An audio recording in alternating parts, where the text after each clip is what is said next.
Lebanese and Israeli delegations are meeting in Rome this Tuesday for a seventh round of US-sponsored direct negotiations, with Beirut seeking Israel's phased withdrawal from the country's south.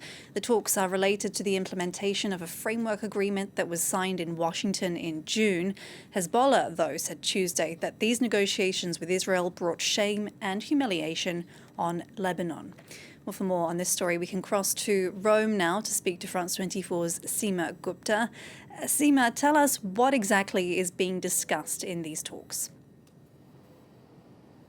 Well, this is the new round of these U.S. brokers' talks, as you mentioned, between Israel and Lebanon. And it's happening at the U.S. Embassy here in Rome. It's 3 days of talks that begin today. And both political as well as military delegations and some legal experts are also being represented on both sides. Now, as you mentioned, this is the seventh round of such talks. And it was back in June when the two sides had agreed to this framework deal.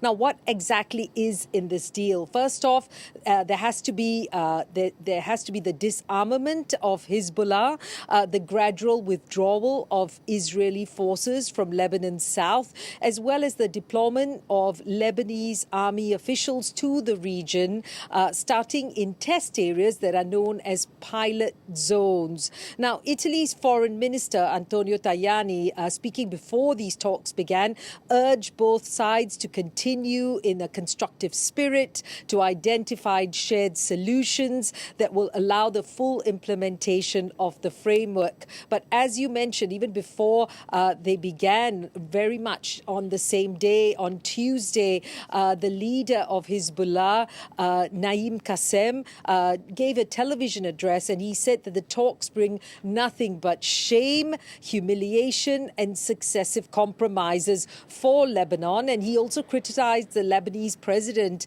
saying that he was not a unifying figure.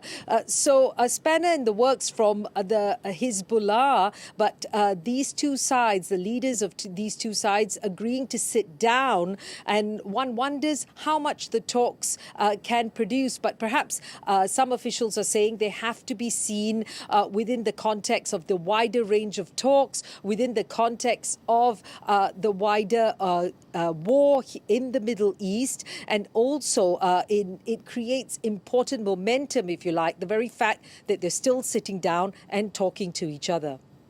Well, with that in mind, Seema, how much can we actually expect to come out of this? Well, the U.S. ambassador to Lebanon has already cautioned against moving too quickly on this issue, saying that the two sides really need to agree and come up with a clear, workable process before proceeding. And that is exactly what these talks aim to do. The deployment of the Lebanese army into these areas really will be a key test. And they have to, as I mentioned, be seen within the wider context of the war in the Middle East. Now, after these talks started, there was already a slight movement in the sense that the Israeli military withdrew from the outskirts of one particular village that was in this test zone, pilot zone area, and the Lebanese army was deployed, with some residents being allowed to come in and inspect their homes and businesses and to see what happens. That said, though, we are also hearing reports from the Lebanese media saying that intermittent